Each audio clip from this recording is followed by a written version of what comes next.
morning, everyone. Good morning. Glad to see you all. And by the way, because this is being videoed, when you have questions and so on or comments, go ahead and say them loudly. The system picks up the sound pretty well, but still, of course, it's aiming this way, so it picks it up better up front. Well, a lot of stuff happened since our last meeting. Pastor Gibson's getting ready to go to China, and this week there were some interesting developments. I guess, we've talked about the book, The Next Christendom, in here a number of times. And of course, The Next Christendom discusses how Christianity is developing around the world. Even though right now it looks like in Western Europe and the United States that it's somewhat in retreat, in the rest of the world, especially in Asia and Africa and in Latin America, it's really growing rapidly. This is an article out of the Telegraph again. It's really interesting. The best sources right now for us seem to be foreign sources are Ace Media, but shockingly isn't doing a very good job of covering the growth of Christianity outside the United States. But at any rate, according to this article, China on course to become the world's most Christian nation within 15 years. The number of Christians in communist China is growing so rapidly that in 2030 there could have more churchgoers than America. It is said to be China's biggest church on Easter Sunday. Thousands of worshippers will flock to this Asian mega temple to pledge their allegiance not to the Communist Party but to the cross. And this is just one church in particular that this article's about. The 5,000 capacity Lushi Church, which boasts more than twice as many seats as Westminster Abbey, opened last year with one theologian declaring it's a miracle that such a small town was able to build such a grand church. The 8 million pound building is one of the most visible symbols of Communist China's breakneck conversion as it evolves into one of the world's largest congregations. It's a wonderful, quote, "It's a wonderful thing to be a follower of Jesus Christ. It gives us confidence," Being Jim Hongjin, a 40-year-old visitor, was admiring the golden cross above Lushi's altar. In, quote, if everyone in China believed in Jesus, then we would have no more need for police stations. There would be no more bad people and therefore no more crime, she added. Officially, the People's Republic of China is an atheist country, but that is fast changing as many of its 1.3 billion citizens seek meaning and spiritual comfort that neither communism nor capitalism seem to have supplied. Christian congregations in particular have skyrocketed since the churches began reopening with Chairman Mao's death in 1976, signaling the end of the Cultural Revolution. The article goes on to discuss a number of other things. There's a Chinese professor here that's being interviewed. His last name is Yang. Professor Yang, a leading expert on religion in China, believes that the number of Christians will swell to around 160 million by 2025. That will likely put China ahead of even the United States, which had around 159 million Protestants in 2010, but whose congregations are in decline.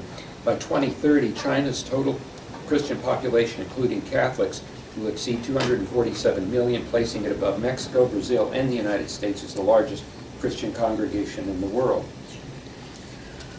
Mao thought he could eliminate religion.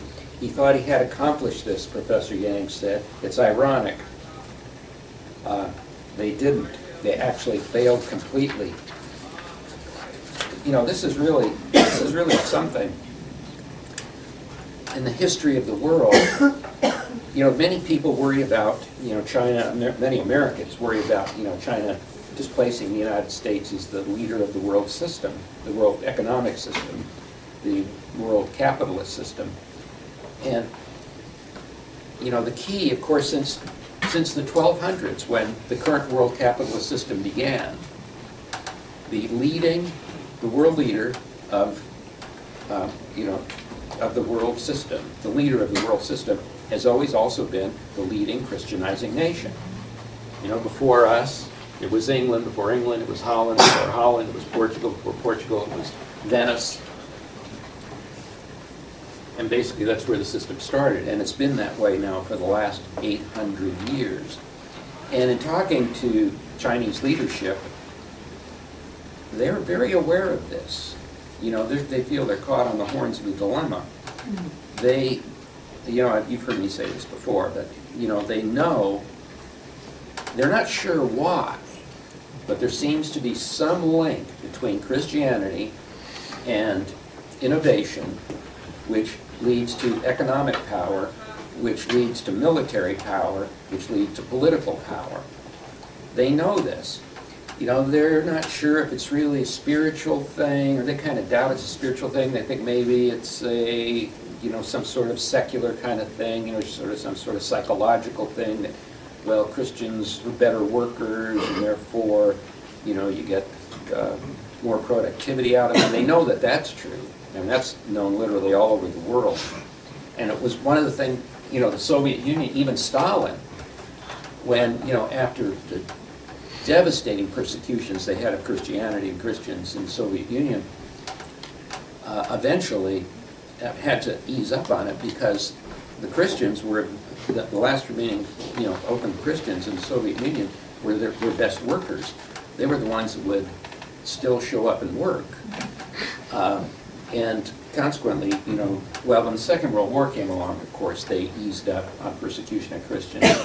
Then at the end of the Second World War, they started cracking down again, but then they had to ease up again, because the persecution of Christians was very closely tied to economic productivity.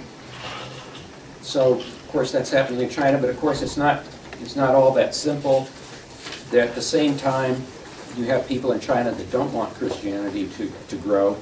Here's a story out of, let's see, what is this out of?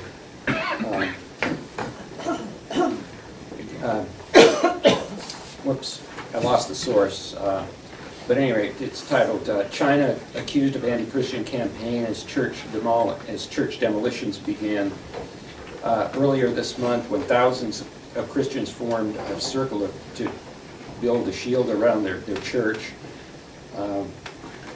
wherever, oh, this is out of the Telegraph also, same newspaper. You know, here you see this church being torn down by the Chinese government. Their plans to completely or partially demolish at least 10 places of worship. So the Chinese government is ambivalent about this. You know, they both support people within the Chinese government supporting the growth of Christianity, and others that really fear it. You know, China doesn't want to go the same way that Russia did. When the Soviets, of course, began, you know, started, you know, the glasnost, perestroika, and so on. Of course, it led to the collapse of the Communist Party. The Chinese have been easing up economically more gradually than the Soviets did, but they still don't want to recapitulate that. But anyway, our pastor is going to China this week, and it'll be very interesting to see, you know, what his experience is this time. You know, this week I wanted to talk to you about, you know, sort of, there are a number of things happening right now that have significance for Christians. I picked out just a few of these this week that I thought were particularly interesting. This is an article out of from the website Federalist.com, and it's called The Closing of the Academic Mind. And this was covered in a whole bunch of different sources. Maybe you saw this. This Harvard student, Sandra Y.L. Korn, recently proposed in the Harvard Crimson, that's, you know, Harvard's campus newspaper, main campus newspaper, that academics should be stopped if their research is deemed oppressive, arguing that academic justice should replace academic freedom. She writes, if our university community opposes racism, sexism, and heterosexism, why should we put up with research that counters our goals simply in the name of academic freedom? In the words of Korn, in other words, Korn would have the university cease to be a forum for open debate and free inquiry in the name of justice as defined by mainline liberal academic media. Talk about dangerous. You know why this is why they're doing this, because of course so much of the research doesn't support their agenda. When you actually, some of the ideas that academics come up with, that the anti-Christian community comes up with. I mean, you see this sort of nonsense all the time. You see these, well, without going into details, I mean, we've covered a lot of this research before, but the idea being that, you're not going to, they should not permit research if it doesn't support the political agenda. Well, particularly, of course, it's the leftists. They want to constrain research to support only their own agenda. Think about this. I mean, this is really, really dangerous. So they don't care about the truth. They're saying they don't care about reality. They don't care about what the research shows. What's important is the political motives of the people doing the research. Very, very dangerous. Something that really struck me this week in this big brouhaha over this guy who owns the Clippers, what's his name? Sterling. Donald Sterling. Yeah. Here's a guy blowing off whatever, ranting to his girlfriend in his house. And, she records it, and now you have this, this big brouhaha. Think about this. So now, something almost no one has mentioned, you can't say what you want in your own home to your girlfriend, your wife, your kids. I thought of it. Yeah, this is 1984, literally. That everything you say, everything, you can't even, blow off steam. Saying stupid things or whatever. Now, everything is open to public debate and public scrutiny. Sanctioned. Don't forget. Oh yeah, it's again highly sanctioned. But I mean, how many, how many of the people that are so critical of Sterling would like to have a camera on them and a, recorder going in their house 24 hours a day? Do as I say, not as I do. Yeah, how many of us, would, none of us would. I mean, we all say idiotic things at time, or cruel or hurtful things at time, or, things we wish we hadn't said. And, Was now... it a staff member that recorded him, or wasn't it his... No, it was his girlfriend. Okay. I heard it was TMZ. It was played on TMZ, but his girlfriend made the recording. But I thought it was TMZ. But she's not a girlfriend, she's his assistant. Right. She's an archiver. See, she gave that recording Well- to her friend who gave him to TMZ. Well, Give it to them, they pay for it. Well, yeah, whatever it was, I mean, it was between him and her, private conversation between Well, two when it gets to people. the court, the legality of it's gonna stand up, that's why they can't make them sell. Well, regardless of what happens in the court, the thing that just strikes me about it is here's somebody blowing off steam and, bloviating with, just another person, and now this is all public. There's Yes, no Bob? law against being stupid. Well, apparently there is. Yeah, there should be. Bob? Well, that's like Paula Dean, who 20 years ago used the N-word and her career was over. Yeah. Lost her shows and all that stuff because of a comment that she made 20 years ago. Yes, yeah. I don't know if you were going to get to this, but just almost immediately following, there was a notice that a public official in LA County Yeah. has been put on administrative leave. He's with the health department, I believe, but he's also a Seventh-day Adventist pastor. And apparently some views that he expressed, I don't know where, about evolution is the work of Satan and homosexuality is it's a sin. Yeah. Because of those two views, he's on administrative leave to see whether or not that has an impact on his official duties. Yeah. But the point is, if what we say in any place at any time is now subject to being brought up and used against us, and of course the implication for that is what happens when ministers during the course of a sermon start talking about homosexuality as a sin? Is that hate speech? Yes, No, it's Sweden. these are big issues, and you think about it in the broader context. This you start getting back to Nazi Germany and communist Russia, where you had to be parents had to be careful what they said at home because the kids might report them at school. you know, and then the next thing you know, they're off in a gulag. You know, we're very, very quickly trending back towards that. You know, it's sort of on a soft way, you know, but, you know, it's a very, very, very dangerous trend, as far as I can see it.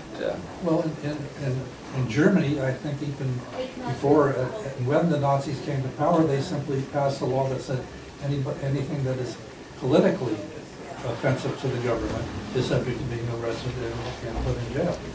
Nobody had a problem with that. Yeah.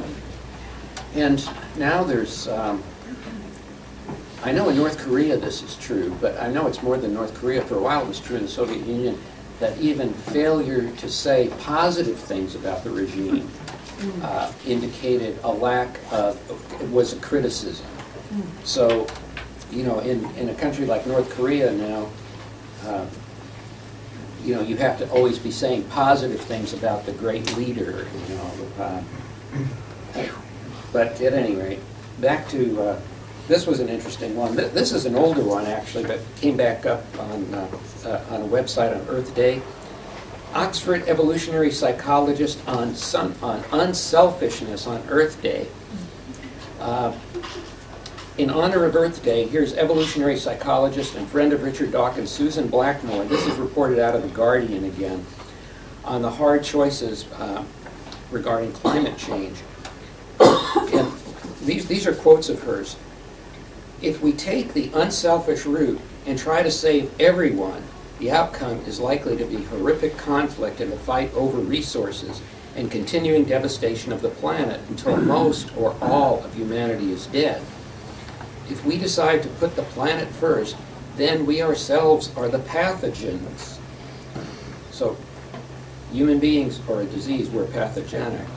We should let as many people die as possible so that other species may live and accept the destruction of civilization and everything we have achieved. Finally, we might decide that civilization itself is worth preserving. In that case, we have to work out what to save and which people would be needed in a drastically reduced population. Weighing the value of scientists and musicians against that of politicians, for example, a prospect that does not look at all easy from here. So, you know, I think this is a picture of her. You know, I wish I could blow this up for you. You know, it's. That's part of the closing dialogue of Dr. Strangelove. Yes, it is. We start talking about who gets to go down to the table. Yeah. Well, of course, the generals and and all the staff of the. Well, I think if she really believes this, she should set an example. Yeah. Off herself.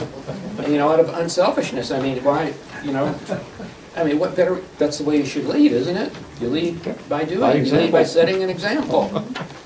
So, you know, she and Richard Dawkins, if they really believe this, hey, the planet's overpopulated, we need to drastically reduce the population. They're calling for a mass murder. That's what she's calling for, a mass death, a voluntary. I don't think she's calling for it voluntarily. But you see the insanity that's being called for. There is this movement within the environmental community, and what's his name? Lovelock was one of the first people calling for this, if my recollection is correct, when he wrote Gaia, that we needed to reduce the world population to, I think he was talking about 2 billion. Now there's some that are talking about we need to reduce the world population to 900 million. And of course, you know, who are they calling on to die off? You know, certainly it's not the leading intellectuals who are calling for this, but the rest of us, Untermensch, you know. How many of you are aware that there is this call within the radical environmental community to have a mass die-off of humanity? None of you? There is a brand new book out, I think it's called Life After Earth, The Earth After Us. Yes. Which talks about what would happen if all the population was wiped out and how Earth could finally return to being an Eden. Then who would care? Because we are the ultimate people. Well, yes. Well, for those of you, I guess I'm surprised. I thought it was better known than that, but there are these calls within the radical environmental community now to have, as this evolutionary psychologist at Cambridge, is Susan, what was her name? Susan Blackmore was calling for, to have a mass die-off of humanity. It's no secret. I mean, there's been a lot of writing on it. I don't think our press has covered it very much. What a shock. Because, you know, it's pretty unacceptable to most people because, of course, almost all of us would be the ones being called upon to die, so that they could, you know, the artists and musicians and Oxford professors could. They need a few farmers, though. Yes, they will need some Untermensch to, you know, take care of the needs of the Ubermensch. Now, is the die-off that's instigated by humans, or is it just a natural thing that will cause population to decrease, or both, or?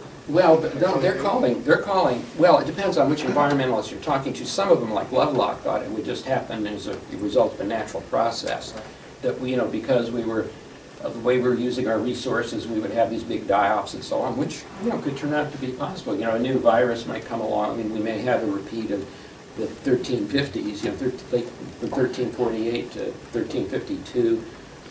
You know, somewhere between a third and two-thirds of Europe's population died. No, not just Europe, but the Middle East, even the Far East. There was a huge, massive die-off. We could have that happen again. But they're talking about, most of them are talking about doing it as a matter of planned policy. Although I haven't heard anyone, you know, put it like in, you know, Swansea-type terms, you know, the Hitler solution of actually rounding up the Untermensch and exterminating them, but they're not, at least not that I have read. Although, oh no, wait a minute, no, there have been, that's right. We've seen, there have been proposals to engineer a virus to do this. Yes, there actually have been proposals to do that.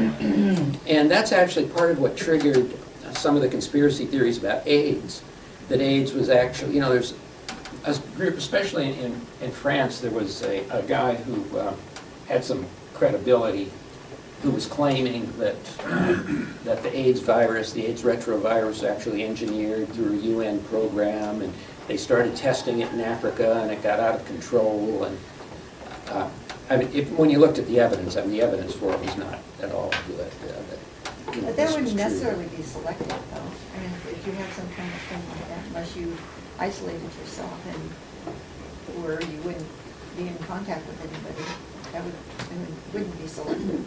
Well, for those who knew about it, they could isolate themselves. But Sue, John? You wonder if these people are following some of the UN demographics information, because it seems like if they can wait till mid-century, predictions are for a significant reduction in world population, just because baby boomers and people in that general group are all over the world are going to be gone, and there isn't numbers to replace them, so. Yes, that's true. You know, this I don't is know how anxious they are to bring this about. as Paul Ehrlich et al.'s predictions of, you know, massive overpopulation, so on now, have turned out to be false, and real demographers now are being listened to. You know, we know that you know, the world population is going to peak at about 9 billion in 2050, but then it undergoes a sharp drop-off. And, you know, so now this has relieved some of these calls, because we know that we're going to go into this, we're already in population decline. You notice, you know, immigration from Mexico is almost stopped. You know, there's almost no illegal immigration going on. Mexico's population reproduction rate now has fallen to 1.5. Really? Yes, to be a replacement, you have to be at 2.1. Mexico has undergone a demographic collapse. We're barely at 2.1 in the United States, so we're about at maintenance. But, and now in the Muslim world, the population decline has really started. Iran is at 1.5, Egypt's at 1.5, Turkey's at around that. But this is very, very recent. You know, these changes have just occurred in the last 10, 15 years. Of course, in Europe, it started before that. But in Eastern Europe already, you know, you're starting to see abandoned towns and so on as population is plummeting. And Russia is one place where it's, plummeting the fastest.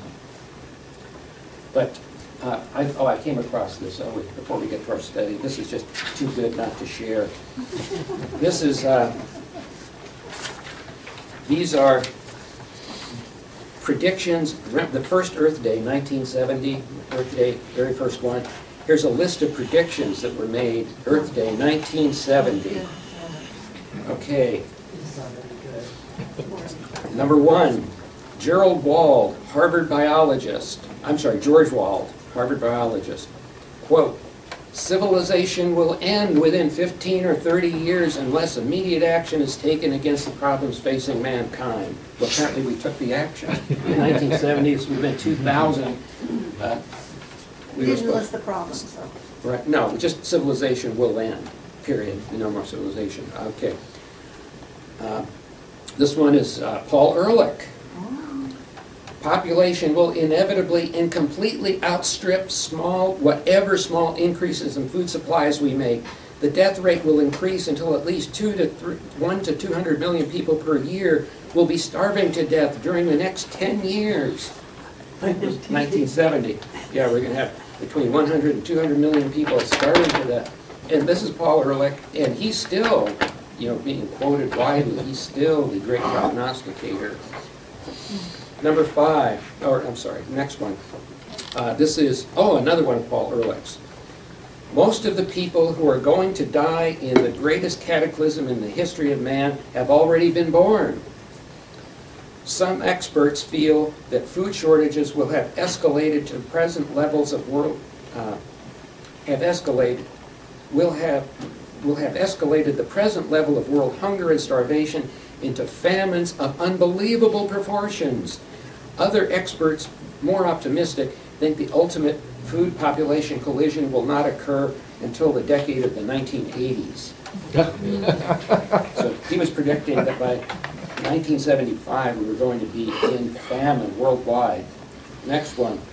This is Dennis Hayes, chief organizer of Earth Day. Quote, it is already too late to avoid mass starvation. It's 1970. Next one is from North Texas State University professor Paul Gunter. Demographers agree almost unanimously on the following grim timetable. By 1975, widespread famines will begin in India. These will spread by 1990 to include all of India, Pakistan, China, and the Near East and Africa. By the year 2000, or conceivably sooner, South and Central America will exist under famine conditions. By the year 2000, 30 years from now, the entire world, with the exception of Western Europe, North America, and Australia, will be in famine. The next one. This is, Ken Watt, Kenneth Watt, the famous ecologist. At the present rate of nitrogen buildup, it's only a matter of time before light will be filtered out of the atmosphere and none of our land will be usable. Apparently they were afraid that somehow that nitrogen was building up in the atmosphere instead of CO2 in 1970. Oh, well, no, they already were. What am I talking about? We'll get to that. Here's a quote out of Life magazine from First Earth Day. In a decade, urban dwellers will have to wear gas masks to survive air pollution. By 1985, air pollution will have reduced the amount of sunlight reaching the Earth by 1/2. Could that be Beijing? Well, this is world. Yeah, and Beijing was, they do, boy. Yeah, it is amazing, when you come into China from the north and you see that blanket, that dark blanket over China. China really does have an air pollution problem that they need to clean up. Here's another one. This is from, this is Paul Ehrlich again. Air pollution is certainly going to take hundreds of thousands of lives in the next few years.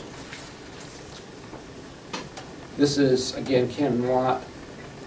By the year 2000, if present trends continue, we will be using crude oil at such a rate that there won't be any more crude oil. You all remember peak oil. you'll drive up to the pump and they'll say, fill her up, buddy, and he'll say, I'm sorry, there isn't any. It's a quote from Newsweek magazine at the same meeting. One theory assumes that the Earth's cloud cover will continue to thicken as more dust, fumes, and water vapor are belched into the atmosphere by industrial smokestacks and jet planes. Screened from the sun's heat, the planet will cool. The water vapor will fall and freeze, and a new ice age will be born. And just one last one from Ken Watt. The world has, quote, the world has been chilling sharply for about 20 years. If present trends continue, the world will be 4 degrees colder for the global mean temperature in 1990, but 11 degrees colder in the year 2000. That is about twice what it would take to put us into an ice age. Were there any positive diagnoses for the future? Well, only that you would be born. So Claire, there's one thing they all have in common. what? They're all false prophets. Yeah, the truth. Nobody calls them on it. Yeah, there's no memory of this, that, you know, all throughout the 1970s, the global cooling crisis of the 1970s has been completely forgotten. I mean, those of you who are younger don't remember these, but, you know, the cover of time with snowballers, and I think it was the very first Earth Day symbol was the snowball Earth, wasn't it? I know it was one of the years, it was either 70 or 71, it might have been 71, but one of the first years was snowball Earth, because CO2 emissions were going to cause a new ice age. Well, at any rate, on to Exodus, and where we left off. Last week we left off, just a quick review, we had, during the last 2 months, we managed to get through the first 4 verses of chapter 6. And last week we talked about, you know, when you have these theophanies where God speaks, it's very important about what name he uses of himself, whether he calls himself Hashem, Elohim, El Shaddai, or Yahweh. It communicates something very different. Then, you know, the other big enigmatic point when he tells Moses that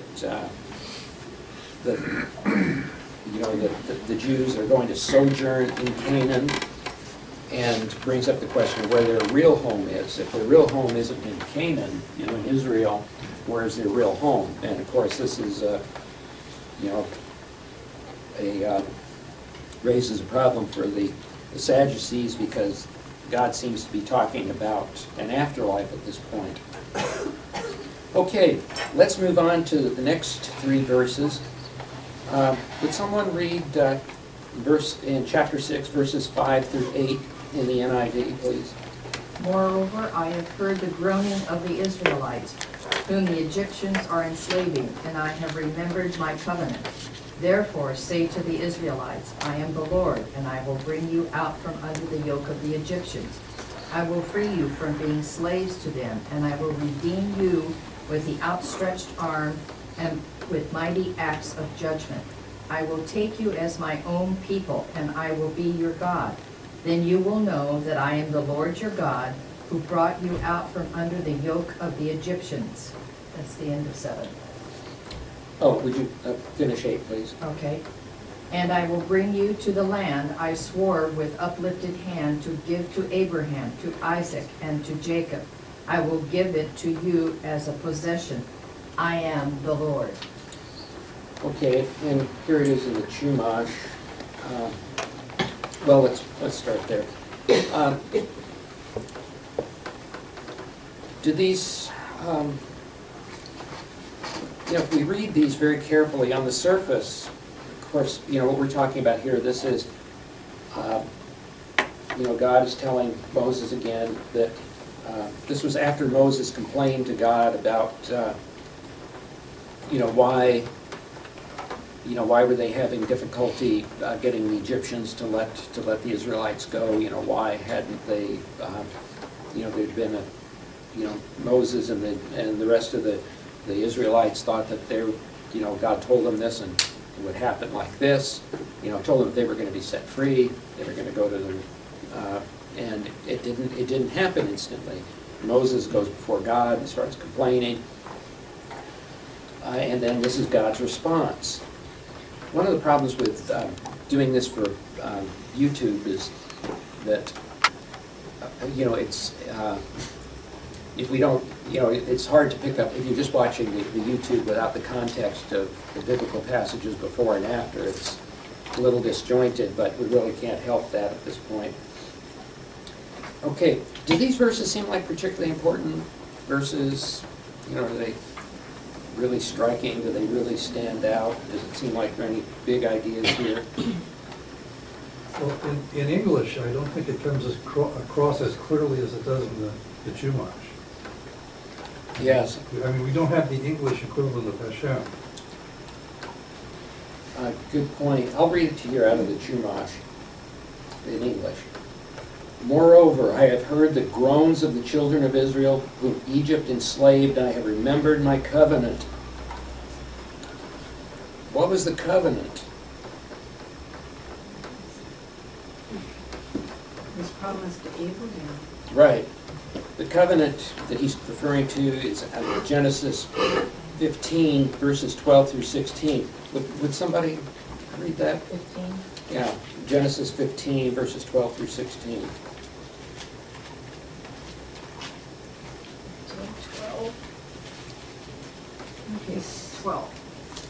As the sun was setting, Abram fell into a deep sleep, and a thick and dreadful darkness came over him. Then the Lord said to him, "Know for certain that your descendants will be strangers in a country not their own, and they will be enslaved and mistreated 400 years." That's the end of 13. Okay. I'm sorry, 12 through 16. Oh, I'm sorry. But I will punish the nation they serve as slaves, and afterward they will come out with great possessions. You, however, will go to your fathers in peace and be buried at a good old age. Then, in the 4th generation, your descendants will come back here, for the sin of Amorites has not yet reached its full measure. That's the end of 16. Okay. Notice this little verse there at the end, for the sin of the Amorites has not been fulfilled. This turns out in Jewish theology to be a very big deal. And it relates here very much to what's going on in Egypt. And it has to do with this delay in their deliverance. Any ideas on what's going on? Now, or it's back with Genesis? Well, in both cases. Who were the Amorites? Well, the Amorites were, another Middle Eastern people that that Abraham was having difficulty with. There was conflict with them, and they were. Well, let me cut to the chase. The reason, and this is out of Jewish theology. This is, and the reason for the delay is that God is patient with all people. If you see just read verse 16 again. 16? Yes. Oh, back in Genesis? Yes. Sure, gotta go back there. In the 4th generation, your descendants will come back here, for the sin of the Amorites has not yet reached its full measure. So, why is God delaying? Hasn't reached it. He's being patient with the Amorites. Their sin hadn't reached their full measure. What was happening with the Egyptians? Probably being patient with them too. He was being patient with the Egyptians. What happens with us? He's patient with us. God is patient with us. Did the Amorites and the Egyptians have a chance to choose another course? Yes. Yes, they did. In the notes on 16 in the NIV, it says their worship was polytheistic and included child sacrifice, idolatry, religious prostitution, and deviation. Yes. Religious prostitution? In the ancient temples, in most of the ancient temples, they used to have, temple prostitutes. That was a very common thing in ancient religions. Temple prostitution was very, very common, which is one of the great mysteries about Christianity to me is how in the world did early Christians compete with this? Like in Rome, you could go to these different temples and, basically you go there to have sex. They had male and female prostitutes, to suit your desires, especially the men's desires. And you're going to say, wait a minute, hey, instead of going to the temple, to get laid, here's what we're going to do. You guys, we're going to come together, we're going to pray, and we're going to sing, and hey, how about that, guys? Yeah. Instead of going and get drunk, take drugs, and have sex, hey, what's the choice? Hey, I mean, think about that. How in the world, without God's intervention, would you ever get, a choice between those two things? And it's, of course it makes sense why Christianity really started amongst women. There are a variety of other reasons too, because, Roman women in particular, in the Roman Empire, forced abortion was very, very common. And not only did, most women not want to give up the children, but they also, it was very dangerous, without, antiseptics and modern techniques. It was very, very dangerous. The abortion rate in the Roman Empire was something like 40% at one point that we do have records of.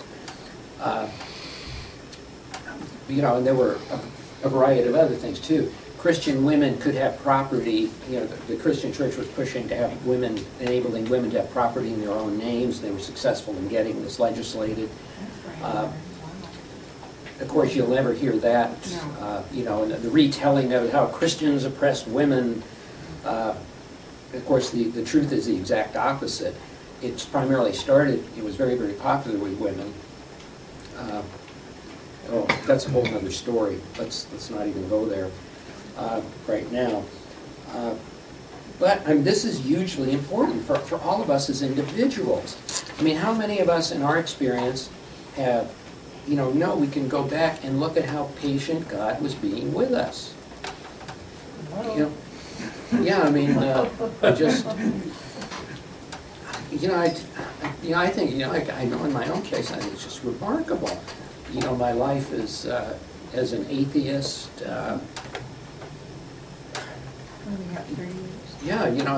and, some of us had, drug problems, drinking problems, all these, kinds of problems. But God was patient with us. And God is doing the same thing with the Egyptians. The Egyptians now could see when Pharaoh puts down the decree that they can't, first of all, they're slaves. Then he puts down this very, very unfair decree where the Jews have to make these bricks without straw, where they have to go out and glean the straw, which means it's going to bring them into direct conflict with all the Egyptians. And the Egyptian people could see this. And did they call on their government to end this oppression, to end this unfairness? And there were other things going on too. We don't have a full record of what was going on at that time, but we have a pretty good idea from secular archaeology and so on. The Egyptians could see this. Pharaoh could see this. Both the government and the people in the street could see this. And they had a chance to change it. But they didn't. Yes, Sue? Did either the Hebrews or the Egyptians have access to the words of this covenant in Genesis? I mean, was there any writings at that time they were using in their worship, or even an oral tradition of it? Well, the evidence on that's equivocal. It's debated. There's very good reason to believe that there was oral tradition, and probably written, but it would have been at that time, given the age of this, it would have almost been written in Egyptian hieroglyphics if they had a written record of it. Because it's this, in this Genesis passage, I mean, it like describes their situation exactly. I mean, if the Yeah. Hebrews had access to it, they would see, well, hey, we're moving along here, it's 400 years, and this has happened, this has Yeah. happened, so, I mean, it's sort of, all this other stuff has come true. It seems like it should be kind of reassuring that, What's one of the criticisms that the minimalists make is, well, what record would they have had of it? First of all, Hebrew writing didn't exist yet. We haven't found these carved on any Egyptian monuments, so this is where you get, well, the story was made up in Babylon in the 500 BC. We don't know for sure, but almost certainly it existed as, if you believe the Bible, it must have existed as an oral tradition, and because they were aware of it. Yeah, Brian? Yeah, that's kind of what I was wondering. What was the relationship of the average Jew with God? Were they aware of God, and did they worship Him or pray to Him? Of course, the secular evidence we have for it is very small at this point. But, from the context of the Bible, we know that even before the Jews existed, the Bible tells us that you had people that were worshiping God. So by the time, Jacob comes along, of course, we know in the ancient world, we have archaeological evidence of some kind of spiritual things going back to at least, I think, to about 60,000 BC. We have evidence of preparation of bodies in death, that there were some sort of ideas probably about an afterlife because of the way the dead were being buried. You get these hints. Plus, certainly by this time, we know that, all these cultures had a lot of theological beliefs. Egypt and Mesopotamia, they were all theocracies. Yes, Bob? Well, when we, what we read earlier today is that there was a prophecy that the Israelites were going to, well, the Hebrews at the time, were going to be captive for 400 years. Well, that had to be written someplace. If it wasn't written, at least it was oral tradition, because that's one of the miracles, as far as I'm concerned, one of the things that confirms my understanding of what God prophesied. I mean, to me, that's really important, to say 400 years, and that's what it turned out to be, 400 years. Yes. It's almost certain that there had to have been an oral tradition. And two, considering the fact that, these were, the early Israelites, these are early Jews, and almost certainly because they had a big association with government, they had a big association with literacy. It would have been, hieratic writing, not alphabetic writing, or cuneiform. They had a familiarity with writing. So probably, this stuff was probably written about also, but we haven't recovered that record yet. Yeah, Ron? Yeah, going back to your point about the Egyptian people resenting the fact that the Israelites now had to come and get their straw from them. Yeah. I see the parallel in America today where we have immigrants and illegal immigrants taking jobs that Americans don't want to perform. Well, but here though, it's not quite as bad because they're taking jobs that Americans don't want. Imagine if there were jobs that Americans wanted. Well, we can make the argument there are jobs that Americans want that they're not getting. Yeah. At any rate, yeah, it's an interesting parallel.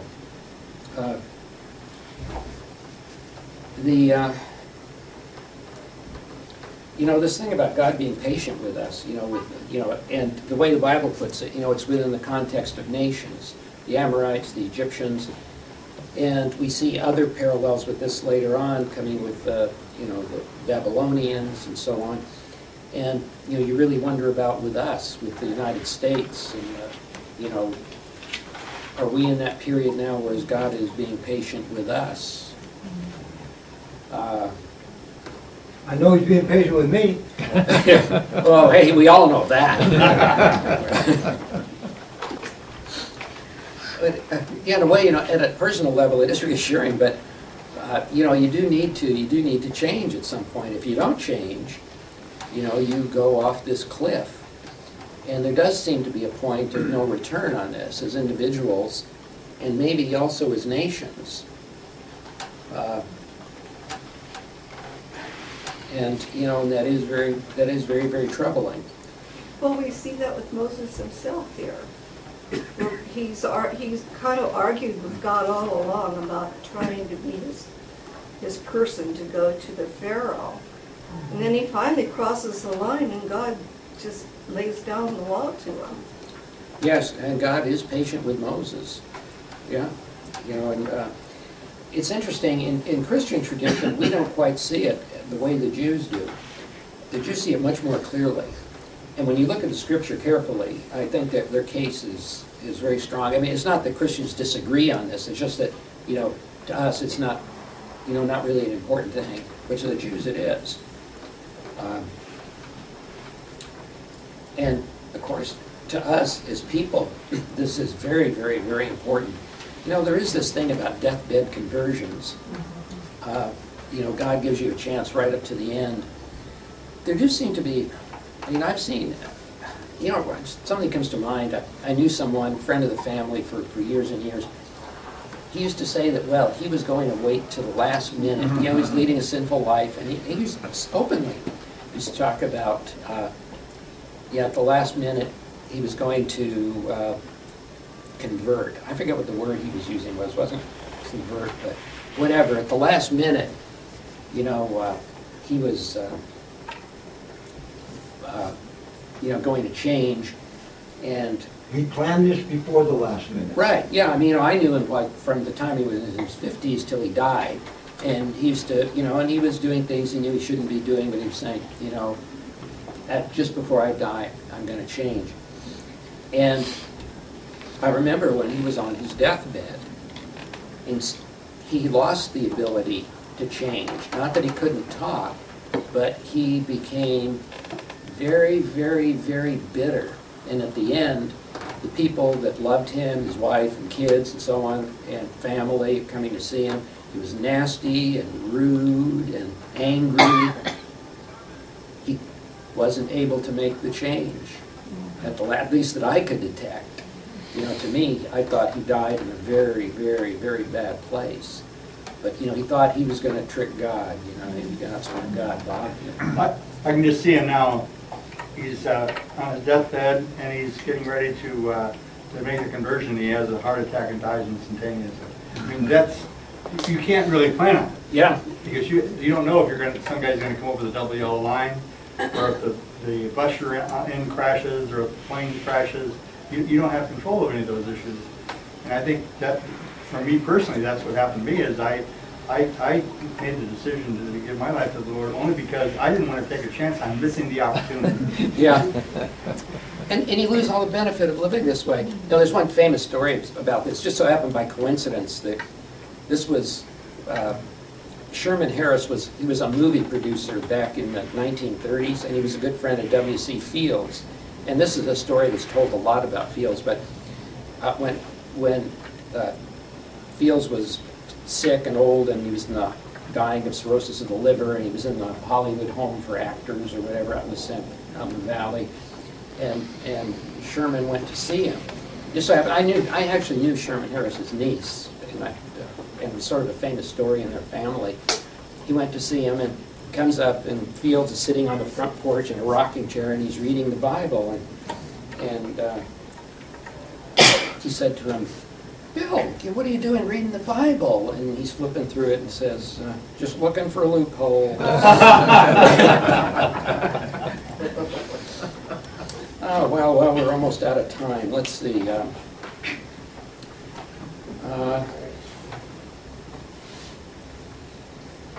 Well, I plan to, rather than, next week we'll get to verses 6 and 7. Let's see. Well, we got through verse 5. Hey, we got through 2 verses. One verse. We got through 1 verse this week. Next week we'll pick up with verse 7. Any questions or comments? Yes. Well, just a comment. I had an experience last night that I don't often have. We were at a dinner at a table with folks we didn't know, and the man sitting next to me, within a very short time of our starting to talk, acknowledged that he was a 60s, dyed-in-the-wool liberal. He thought Clinton was one of our greatest presidents, and he admitted that he was an atheist. And so I engaged him in conversation, for maybe 15, 20 minutes. But I came away from that experience thinking, how could he be so convinced? And it was, and he was indicating he didn't want to hear anything from me to challenge any of his beliefs. Mhm. But it just reminded me, there are lots and lots of people like him out there, but I don't usually run into them. Oh, there are plenty out there, that's for sure. Someone else? Oh, Sue? Yes, probably a lot of you got letters indicating that June 22nd is a special combined service at 9:30, and then a brunch for the pastor commemorating his 30 years in ministry. So there won't be, in other words, there's no Bible studies on June 22nd. But there is tomorrow. So we'll Oh, bring it up again, but just, by the way, as we have a good class here, Tony Capitelli is here, and I want to introduce everyone. Would you like to? Tony is running for the assembly seat that. City Council. I'm sorry, City Council of Costa Mesa. Right. Yes. Would Yeah, you? I don't want to really take up any class time, but I'm running for City Council, and if anybody has any questions, I'll be here after. In Costa Mesa. Costa Mesa. Hey, great. And if you have any questions, you can, want to find out where Tony stands on, nuclear disarmament, what our policy toward Guatemala should be, or, you see, you have, stump the politician questions. Look, someone give us a closing prayer? Paul, thank you.